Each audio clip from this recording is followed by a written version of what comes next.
Yeah, so hello everyone. I'm Khalid, and we will be talking about hash functions and their relation to passwords. So I attended so many meetings before, and people talking about passwords and how you secure them, all that kind of stuff.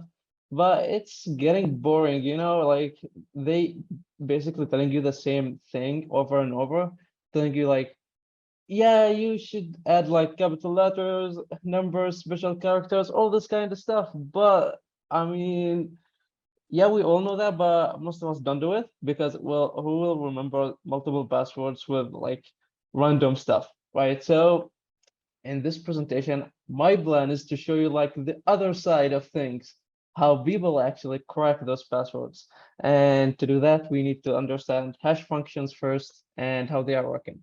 So, and before we start on this presentation, I got my Raspberry Pi 4 here.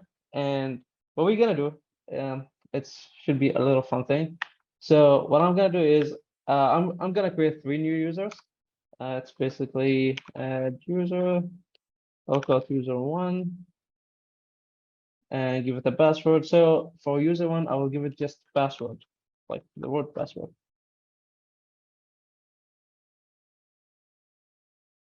And we actually don't care about this stuff. So we can just ignore it. Okay. And then we're gonna create another user. And for this one, I will give it 13Q57W9E. So it's like the odd numbers and the first 3 letters on the top left of the keyboard.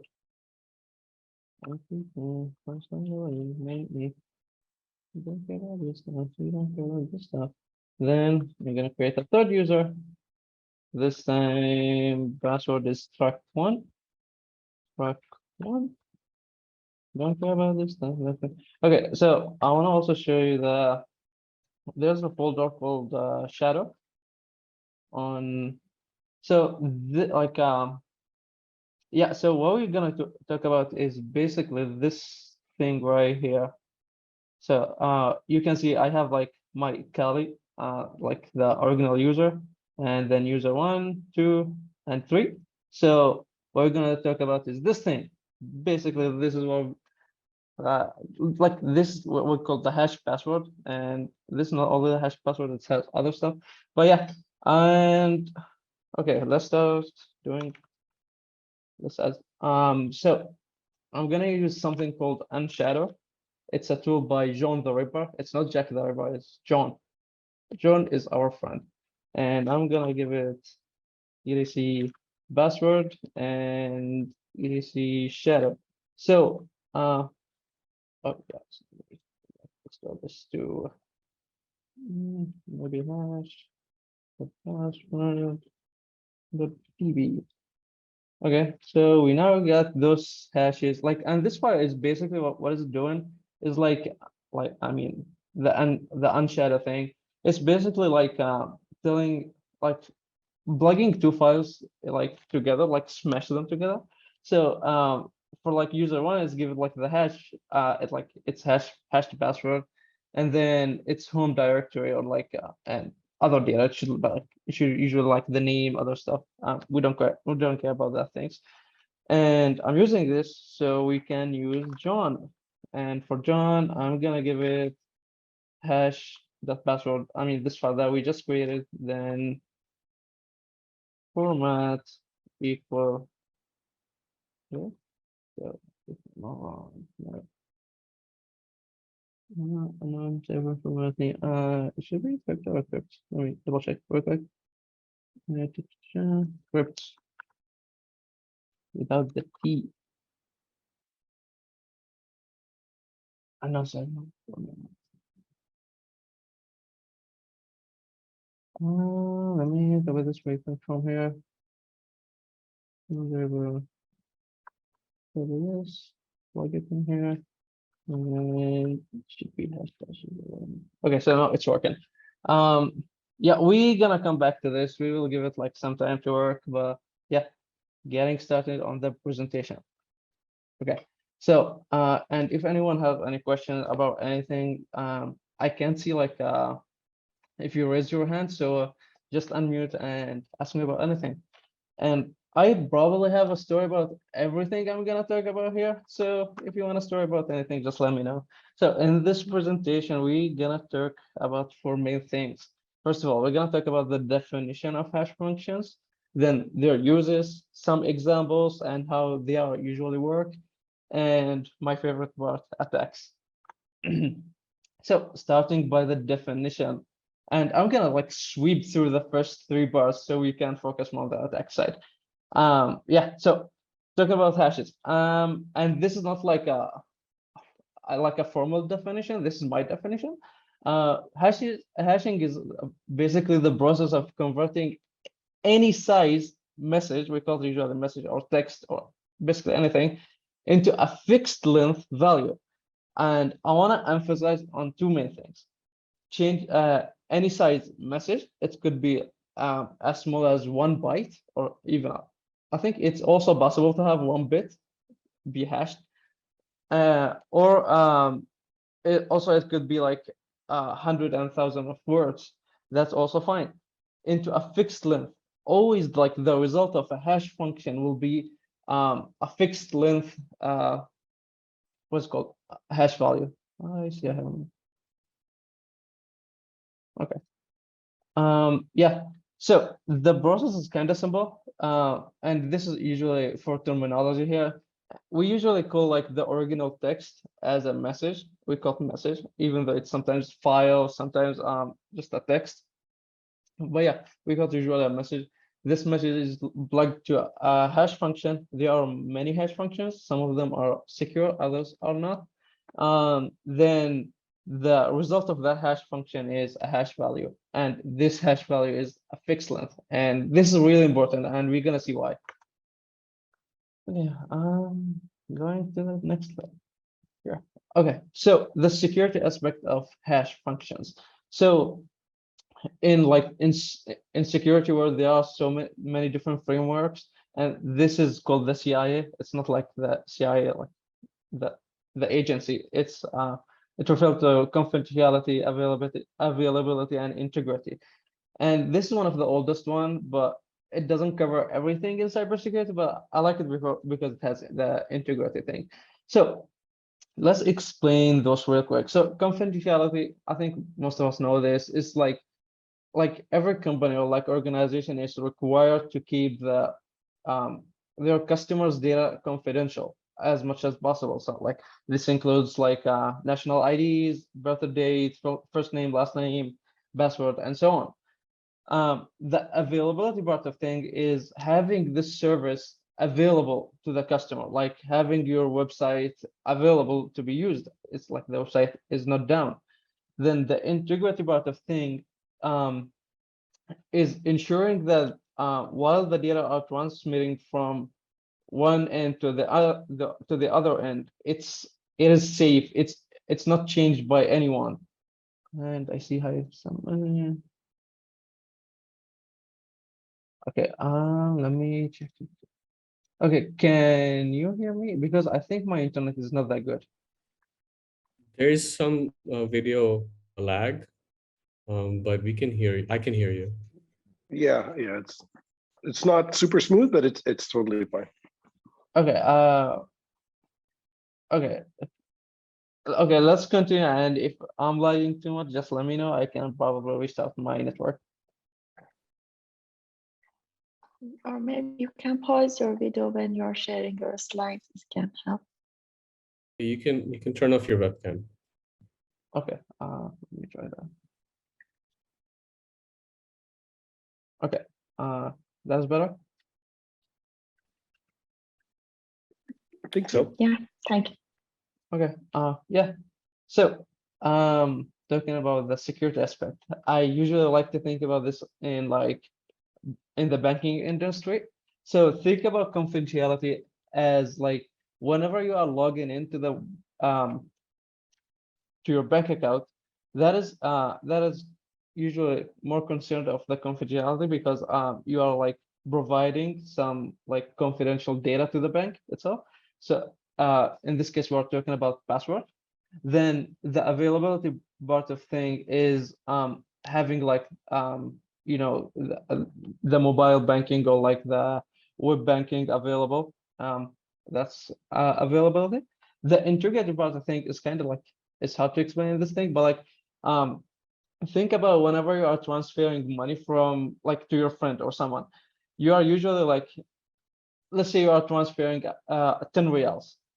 While that thing is transmitted over the network, if someone stopped it, changed that value from 10 reals to like 100 or 1,000, and maybe change it from being to your friend to that to the hacker or like yeah, to the hacker, that's that is an integrity issue. So hash function concern about like having this like this data transmitted over the internet safely.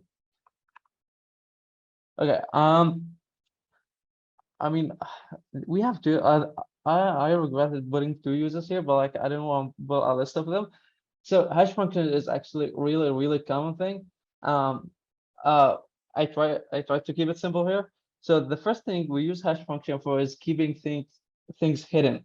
And the best example for this is for passwords. We don't want to share passwords. We don't want to store like clear text password on our databases, because whenever there's a data breach, and with data breaches, we always say it's not a matter of what if, it's a matter of when. So if there were a data breach to any database, if the password was stored in a clear text, those passwords gonna be leaked. Hackers gonna access those accounts. But if they were stored in if they were hashed, they will be like more challenging for hackers to access those accounts. The second use for hash functions is ensuring integrity, as I mentioned before. This could be in multiple forms.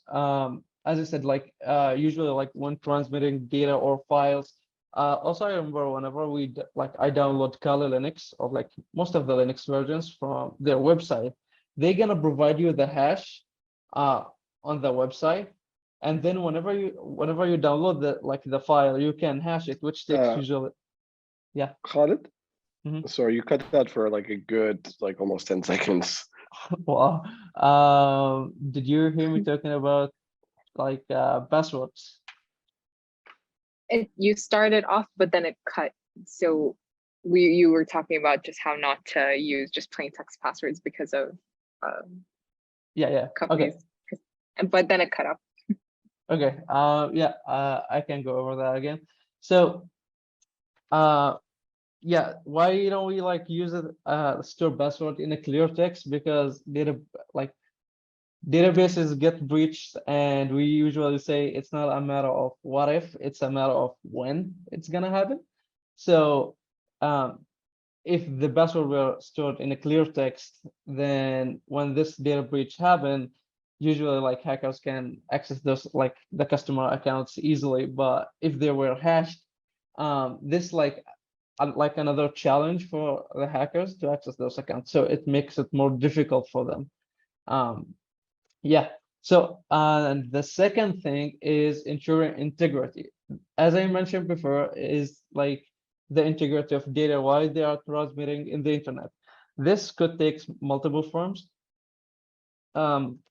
The first one is like whenever you are downloading a file, usually I think about it whenever I'm downloading any Linux version, usually they're gonna provide the hash value for that file in the like on their website. And when you download it, you can hash it, which takes like 1 or 2 seconds. And you can compare those hash values. If they are the same, this means you get the original file. If there's like any difference between them, this means like you're like someone like send you a wrong file. And also with cryptocurrencies, the blockchain also depending on hash functions. Yeah. That's for the uses. Okay, so here's a question for you. Can we use hash function to secure communication between two parties? Think about whenever you are texting your friend on WhatsApp. So on WhatsApp, they are using end-to-end security, which means they are like it's another function. But what can we use hash function to replace that one?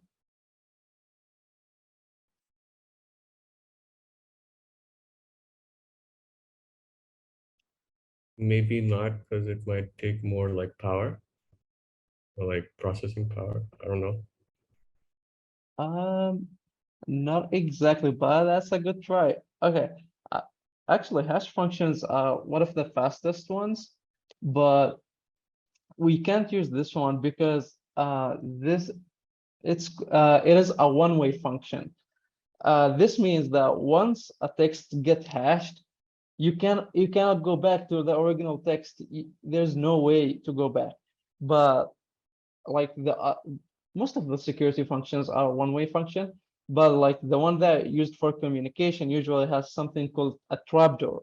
So a trapdoor is if you have the password, then you can go back. But with this one, there's no password. It's just one-way function. Once something get hashed, you have no way to go back. So like imagine you're texting your friend hello, and your friend gonna get the hash, which is something not human readable, and he cannot get like the original text. So not a fun thing.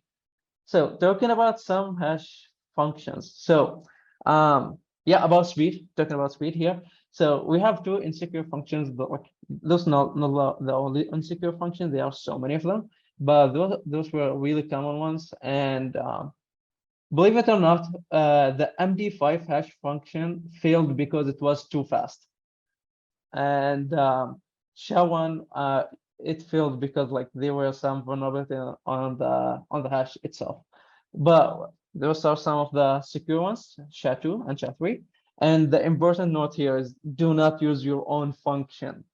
The reason behind this is those functions, like all those SHA-1, 2, 3, and D5, and almost every other hashing function is open source. Everyone can see the source code, everyone can test it, and those are get tested heavily. So even if you like spend millions of dollars on your hash function and you deploy it, and even if you kept it secret, eventually someone will reverse engineer it. Someone will find a vulnerability on it. And once that get once someone find it, they're gonna exploit it and they're gonna use it. So always make sure you are using one of those secure ones. They are available, they are free. Okay, some example. Okay, so this is how hash function basically works. And so you basically have like a text or a message or a file, basically anything. You plug it into a hash function, then you're gonna get something like this right here, like super long text. Something really cool about hash functions, as you can see, if I just added one dot, like on the second text right here, the resulted hash is completely different, and you cannot actually you cannot know anything about the original text but just by looking at the hash function, and you cannot know if something was added or removed by looking at the hash function. Also, if you plug a really long text, you can see the result is the same, like the length of the hash value is always the same. And this sometimes is problematic, and we're gonna see why. Yeah, for this super long text, I think also, yeah, I used MD5 here because it was fast, and even though it's not secure, just for example. And the super long text, I think I plugged in something like more than 10,000 words, and you can see it's basically the same length as everything else. Yes, also, let's think about whenever you are logging into our website. So let's say you're logging into Facebook. How does things happen? Where does all this thing happens? So the first time you are signing up for or creating your new account on Facebook, you're gonna provide like your name, first name, last name, email, date of birth, all that kind of stuff, and a password. Once you enter the password, your password gonna it's like this clear text won't go into the database. Like the website gonna hash it first to this long text, and the database gonna store only this text, like the hash value. The clear text is not stored anywhere. So whenever you are logging back in again, you're gonna enter a password, right? and that password gonna be hashed with the same variables and the same hash function. And then your hash value from like the login attempt gonna be compared with the hash value that is stored on the database. So this is how they are storing passwords, and we're gonna see what's gonna happen if they store it in clear text and how you can know if they are actually storing it in clear text. Yeah, okay, so hash requirements. As I said, it's a one-way function. It has to go only one way. There's no way back, and you cannot refer anything from the clear text by just looking on the hash function on the hash value. Also, hash functions need to be fast. Usually they are aiming to like hash anything in 1 or 2 seconds max, but not too fast, like MB5, because if it's too fast, then hackers can try millions and billions of passwords in seconds, which make them vulnerable. And they like, if it's also too fast, anyone can create a collision, and we're going to talk about collision resistant in 1 second. But whenever you are having collision, that means you are overloaded the hash function, and now it's repeating the hash values, which is problematic. And that's why they are aiming to 1 or 2 seconds, because trying like 1,000, like maybe 1,000,000 password will take like days, which is okay. It's like good for developers, but it's bad for hackers. Also, hash function need to be pseudo-random. I know it's pseudo-random is like a technical word, but I didn't want to put random because it's not actually 100% random. So I think most of you here are developers, but let me explain the difference between pseudo-random and random. So as you might know, computers are dumb. Yes, they are like really good at doing math, but they are dumb at logic, making random stuff, because they are like good at following instructions. They don't have randomness in them, and they are based on math. So in math, we don't have like, math works as x equal this side equal this side. There's no like math formula that gives you a random value every time you like, plug in numbers into it. So whenever you are like using random function in a programming language, usually it's not random. It has a base, and you can see it, like if you run it maybe 5 or 6 times, you're gonna see it's gonna repeat itself. It's not random, but there are some random things in life, like people say stars in the sky are random. They are randomly located. And some people I heard saying like the electrons movement in some old TV screens is also considered random. But what pseudo-random means is that we are providing something to the processor, something that is somewhat random, and to make this random function more random, give it more randomness. So it's not 100% random, but it is random for most humans, almost all humans.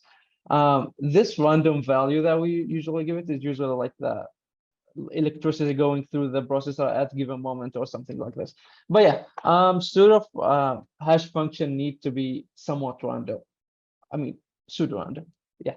So also they need to be collision resistant, and this is a really big point here, because as I told you, the hash value is always a fixed length value. So those are like, the example I show is a bit long. Let's say you have like 10 characters long, and these characters could be letters, capital or small, then numbers. Let's say, I think maybe like having 10 characters will give you at max maybe 2 or 3 million hash values. But like, imagine if you have more than 3 million, what's gonna happen? The hash function gonna repeat those hashes again and again, which mean you are overloaded the hash function. And this actually happens. So what hackers did before, they created something called rainbow tables. So if I have my own PC and I try to like hitting one of those hash functions, it usually takes years for my laptop to do that. But what they did, they created those databases available online for everyone, and they basically like collaborated with all together to overload hash functions. And as you can see in this picture, those are like just few of them. You can see the SHA one here and the MD5 and other hash functions. But so at that moment, hash functions were broken. They completely were broken because if I get any hash, I can get the password in just seconds. Just I'm gonna search like for the hash function, the hash value in one of those databases, and I'm gonna get the password in 1 or 2 seconds. So what they did, they created something called salt and or pepper, and this is a real name, by the way. Again, this is my own definition, and I want to highlight some of the stuff.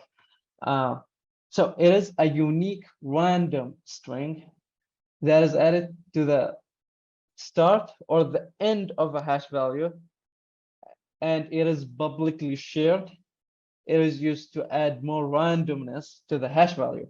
So let's go over some of these stuff and what is like salt and pepper.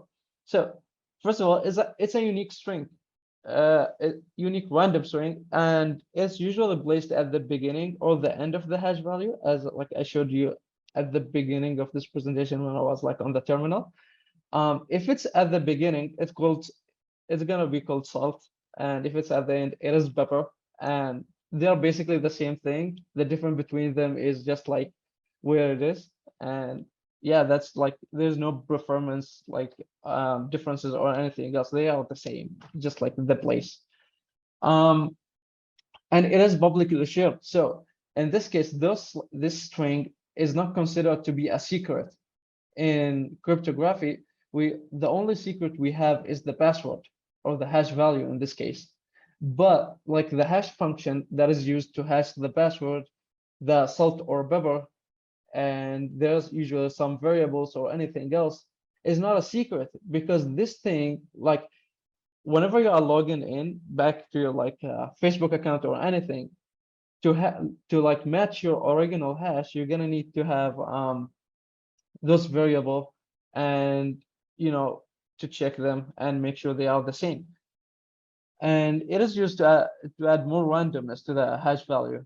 So the hash value now would be more random, and it's going to be unique for every password that is on the database. So in this case, we can't use rainbow tables because rainbow table will give us wrong result every time if there is salt and pepper. Okay, my favorite part of this, attacks. So the first one is brute force.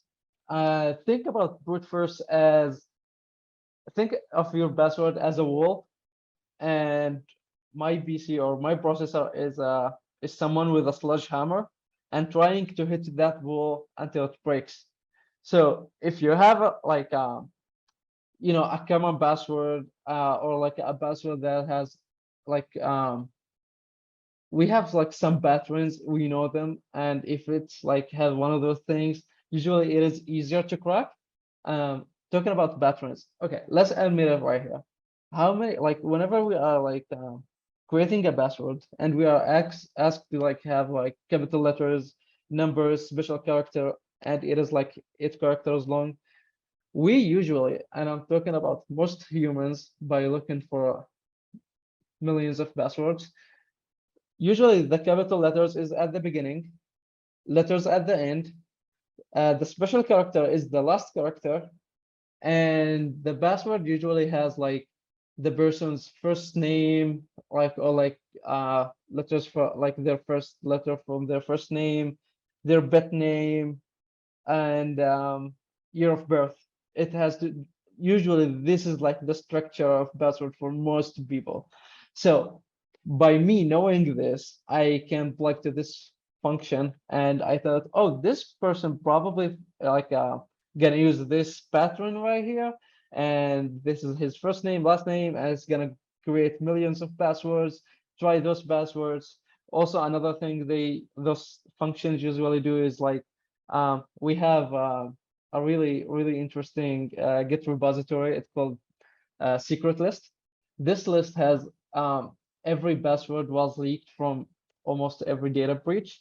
Interestingly, they have like most common password for Windows users, for Mac users, for Facebook, Twitter, and they have like few files that have more than 10 million passwords. So there are a lot of passwords out there, and the hash, like I mean the cracking tool that we're using, actually there are two common ones. One is John that I showed you, and the other one is Hashcat. There's a difference between them. John is more like a CPU focused, but Hashcat is usually using more the graphic card to do the brute force attack. And those things gonna like try those passwords, and they are really fast.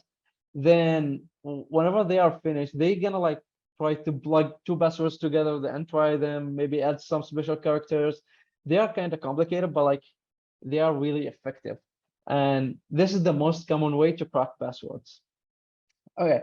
The second one is phone calls. So tech support. Tech support is usually like the lowest people in the pyramid in any organization. They are usually like no highly trained. They don't know much about security. They usually like first to make the customer happy, I would say.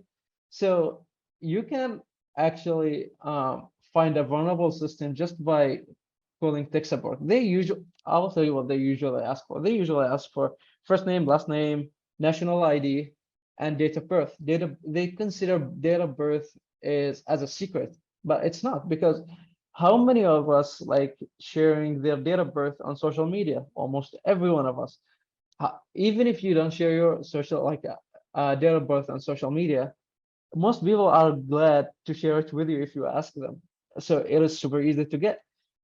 First name, last name, also super easy thing to get. National ID is also easy to get, and I have the joke that I always tell like everyone almost.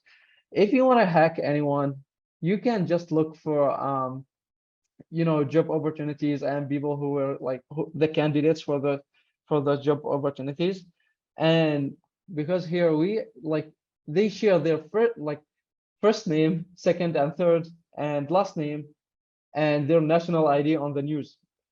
So it's like available for everyone. And all what does it take is taking those names, just Google them. You're gonna find their like LinkedIn, Facebook, Instagram, whatever. And then you can take like the date of birth from there, and then you can hack their accounts. It's as easy as that. Another story that happened to me while I was doing this presentation, I was like thinking from like one of my interaction with a bank system before, and so my card was locked, and I had to call tech support to like open it, and like their main question was, what was the last transaction on your card? And I was like, wait a minute, that's that's a vulnerable thing for two reasons. The first reason, this means that the person who like the tech support can see my transactions, and this is bad. This is privacy issue. The second thing is, well, as a hacker, I can be the last transaction. I can send money to the victim, like 1 or 2 reals, and then call the bank, and they're gonna ask me like, yeah, what's your name, first name, last name, all this stuff. Then I can tell them, yeah, the last transaction was from this person who is me, and it was this amount that I sent. So it's sometimes it's like you can find really interesting vulnerabilities just by calling tech support. Another thing that we usually do with tech support, and this is also another way to find out if the database is like encrypted or not, is asking them for a temporary password. So we usually tell them like, yeah, I'm in a rush, I have a meeting, or I will miss my flight. I need a temporary password, or I need to log into my account ASAP. So can you send me a password to my phone number or like to my email? And if they send you a password, this means that their database is not encrypted, because this means they can access the database and change the password. And as I said before, the password there shouldn't be a clear text. It should be a hash value. Yeah, so this is another way. And by the way, sending a password through text message or email address is bad because for two reasons. First of all, SMS protocol is sent through clear text. Anyone can intercept that, anyone can read it. Email is the same thing. Email uses SMTP. SMTP is like transmitted through clear text in the internet. So again, anyone can read that thing and read whatever there. Interestingly enough, you can send an email from anyone's account without logging into their email. Yeah, that's possible using Telnet. The last attack or like a way to finding out if the database is encrypted or not, and this is happening to me again. I was little story here. I was like sitting with my friend checking my account, and I was like a little bit annoyed because their password policy is like after 90 days you need to change your password, and I was like, I don't even log into the system. And yeah, this, by the way, a system for a really big company here in Oman. It's worth millions, even if not billions. And yeah, so I reset my password, like I clicked on reset password, and they sent me an email. In the email itself, there were like a temporary, like a password there, and they be like, hey, this is your new password. And I looked at my friend dead in the eye. I was like, bro, their database is not encrypted. And he was, how? I was like, here, they send you the password. If they send you the password, this is mean that they store the password in clear text in their database. Because as I said, hash function is one-way function. They cannot get your the original text from it. So yeah, those are the most common attacks. And moving on to protection. Those are some of the ways, not every way. The thing is about security in general, it is very dynamic. People can get you from very different angles. So yeah, I mean, I couldn't put like something that will be, comprehensive, but those are the general stuff that I would recommend for everyone.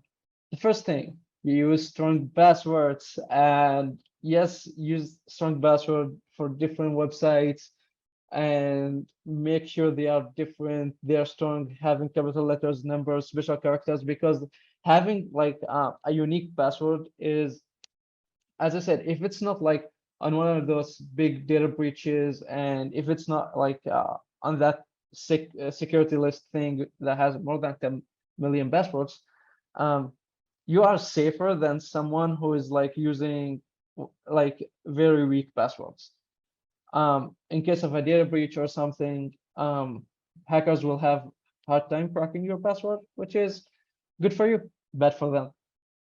Yeah, and this is a really good website here. The second bullet point here, right here, it's called haveibeenboned.com. This website basically have every data breach passwords, and every leaked password, every leaked email from data breaches. So you can go there, just build your password, and it's gonna tell you if this password shown in any data breach before. Also, you can plug your email there, and it's gonna tell you the same thing. So it's a really good place to start, and check your password. And it is a completely secure website. And I think Microsoft is actually using this website to ensure that their customers' database, their customers' passwords are secure. Also, this is one of the hardest things to do, but check the website itself. As I said, sometimes it takes seconds when you reset your password or do anything like that. If they are sending you like a password in a clear text, I mean that's a red flag, a really big red flag. Run away. Sometimes like following security news, I would say that is hard for most of us.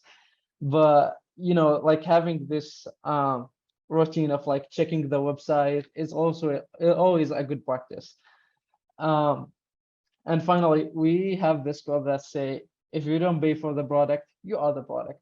So I think this is also integrated to checking the website itself. Usually, if you don't pay for any product, they are using your data in some form or another.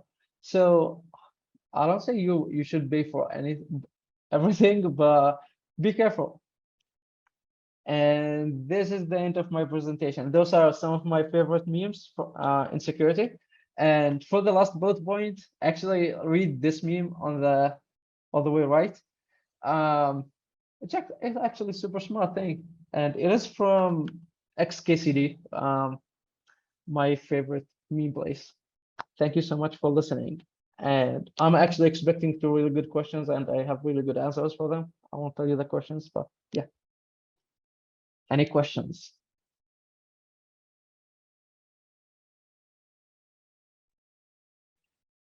Yeah, I I'll had ask, one. oh, go ahead. Go ahead. Okay. So what is there in cybersecurity, is there a difference between hash functions or hashing and encryption? And if so, which one is used more? Yes, really big difference there. So, as I said, hash function, think about if you like have difficulties like knowing what hash function is used for, think about it as a fingerprint for any file in the internet. So, as I said, hash function is going only one way. So we can't use it for communication, right? And even like if you like you are opening website, if that website get hashed and then sent to the client won't be able to open it. But encryption is like a really big term there, and there are multiple forms of it. There is called symmetric encryption. The symmetric encryptions mean that if you have like a secret, like let's say you have your password, right? And you want to share it with your friend for some reason, and you can use a keyword or like some sort of lock, then lock that password, like encrypt that password. Or I shouldn't use a password. Let's say a message, and then encrypt that message with a password, then share it to your friend, and tell your friend that the password is 1234, and your friend can enter this like 1234, and voila, you get the original message, right? But there's another form called asymmetric encryption. Asymmetric encryption mean that the encryption key, like if you are locking a door, the key that locks the door is different than the key that opens the door. That is asymmetric encryption. There's like the encryption key is different than the decryption key. And did I answer all your questions? Because there were like multiple parts to it. Yeah, I was asking which one is used more Yeah. in, for example, passwords. Yeah, okay. So for password, it has to be hash, because again, you don't want like what is called the organization or like the company to know your password, like the clear text password. They want them to always have only have your hash. So I would like there's no way like to say which one is used more, because they're like they are used for different stuff. This is not like you know, one thing, like one stop thing. You need to have multiple security functions to like to have like a secure system and everything. Right. Okay. Thank you. Cool. Thanks.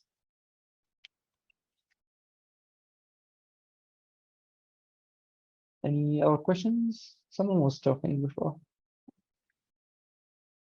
Well, I was going to ask two kind of questions unrelated. One was just curious to know what inspired you to pick this topic of all topics.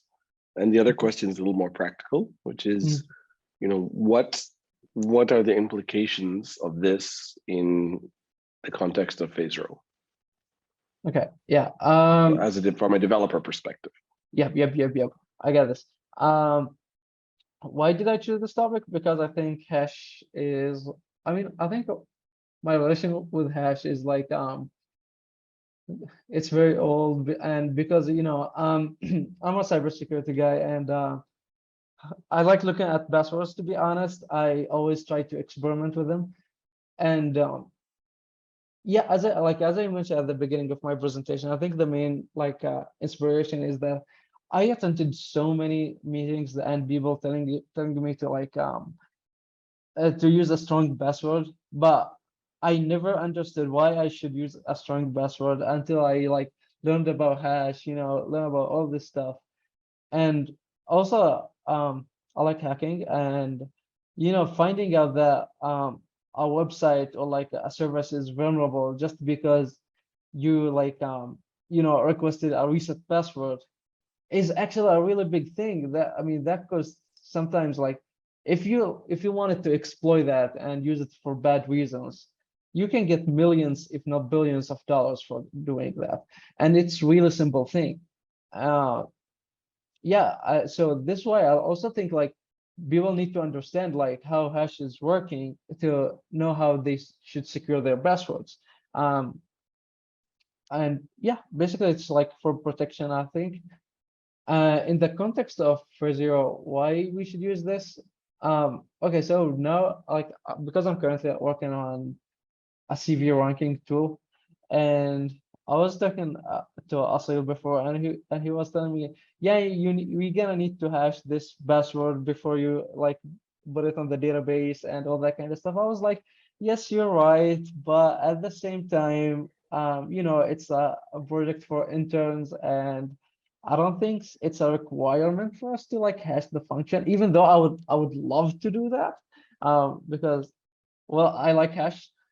And even as I mentioned before, it's not a matter of what if, it's a matter of when. So there is no 100% secure system in this world, and eventually someone will find a vulnerability. Someone gonna hack the system. Maybe not today, maybe not tomorrow, but eventually someone will.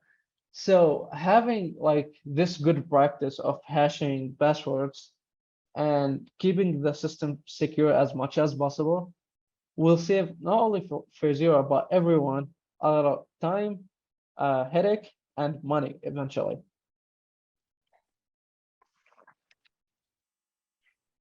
Makes sense. Sure. Thanks for asking.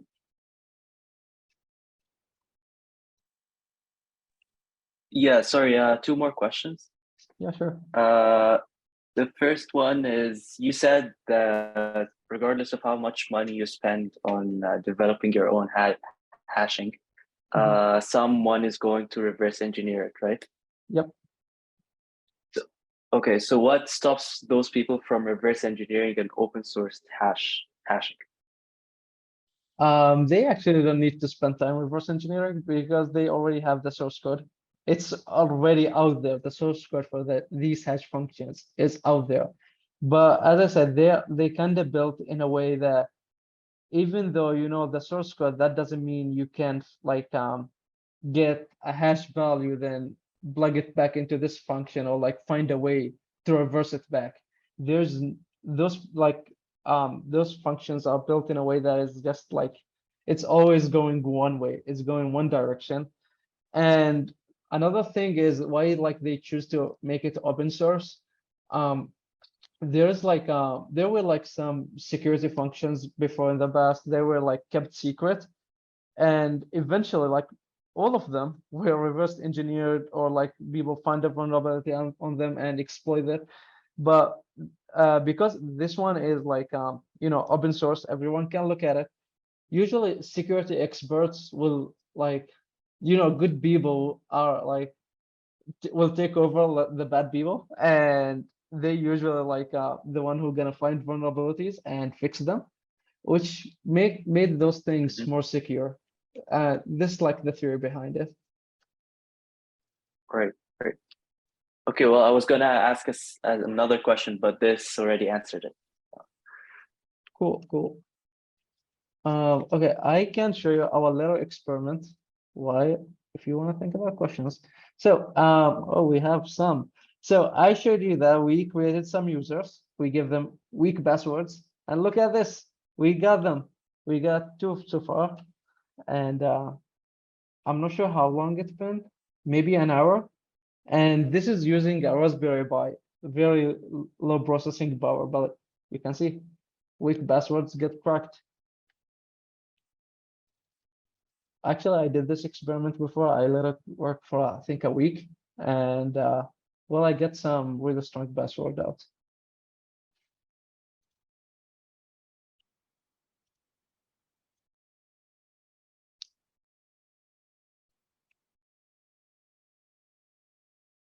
Okay, see you guys soon.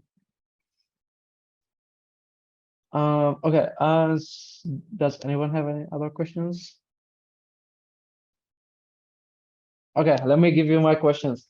First of all, what about quantum computing? And what about two-factor authorization? Yeah. Does this stop hackers from, or for quantum computing, let's say if a hacker has a quantum computer, and you can see from this little experiment right here, even though I have like a really low processing power, I got two passwords, but what if I have a quantum computer that is super powerful? What's gonna happen to hash? Will it break? The answer is yes and no at the same time. So there were an experiment by Google. They didn't use a quantum computer. What they did, they rented AWS servers, and they run it against some hash function, and they let it run, I think, for a month or two. And this is expensive, right? But well, they did it, and they eventually broke that hash. But with quantum computing is really fast, much faster than those computers. And if hackers got those computers, does this mean that the hash will be broken? If the organization is using a low hash value, I mean, if it's like short, yes, it's gonna be broken.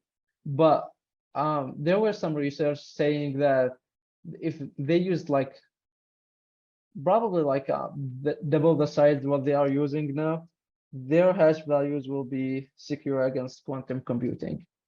So can't wait to see. And the other question is, what about it's what about two-factor authorization? Even if I crack your password, I'm gonna need a second password to access your account, right? Does this make us more secure? Yes, it does make us more secure, but this doesn't mean you are safe. This doesn't mean you should use a weak password that you can remember. Because even, yes, it's like it's a harder thing for hackers to get that second password, but it is possible. There is something called SIM swapping, you know, the SIM card on your phone. And there are some really funny stories about it, but hackers actually can SIM swapping means that they can steal your SIM card and then just use it. I mean, they won't steal your physical SIM card, but like redirect the traffic to their phone, and they were gonna get the message. And the other thing is, as I mentioned before, SMS and emails are sent through clear text on the internet, so anyone can intercept that thing and read it. So I would say yes, it does make us more secure. It make us more safe, but it's not 100% safe. There are some ways to get around it.